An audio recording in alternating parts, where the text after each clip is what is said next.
நம்ம எப்பவுமே கேட்குற மாதிரி எந்த டைம்ல எந்த ஷேர்ஸ்ல இன்வெஸ்ட் பண்ணா நமக்கு ப்ராஃபிட் கிடைக்கும்னு கேட்போம். அதே மாதிரி இப்போ எந்த டைம்ல நம்ம எந்த ஷேர்ஸ்ல இன்வெஸ்ட் பண்றது மூலமா நமக்கு ப்ராஃபிட் கிடைக்கும். இதை ஏன் அப்படி கேட்குறேன் அப்படின்னா, இப்போ கோல்டுல இன்வெஸ்ட் பண்றவங்க நிறைய பேர் இருக்கிறாங்க. இந்த டைம்ல கோல்டுல இன்வெஸ்ட் பண்றது நல்லதா?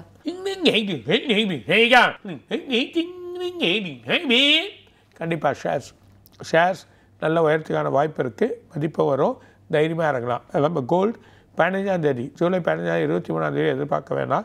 கொஞ்சம் இறங்கிறதுக்கான வாய்ப்பு வரும். ஸ்லோவாக இறங்கிடும். போர் சலனத்தினால்தான் தான் இது ஏறுறதை தவிர மற்றபடி இறங்குற நிலையில் தான் வச்சுருக்காங்க.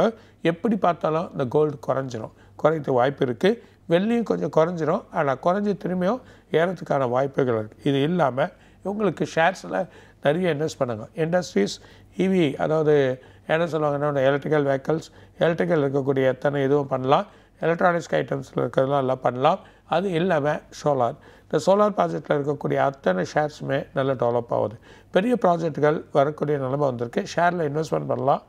ஜூலைலேருந்து செப்டம்பர் வரைக்கும் ஷேர் நல்ல டெவலப்மெண்ட் இருக்கும். ஸோ தைரியமான பணத்தை இன்வெஸ்ட் பண்ணி வழி பண்ணுறது அது நல்ல ஒரு பலனை கொடுக்கும் அப்படின்றத சொல்கிறார்.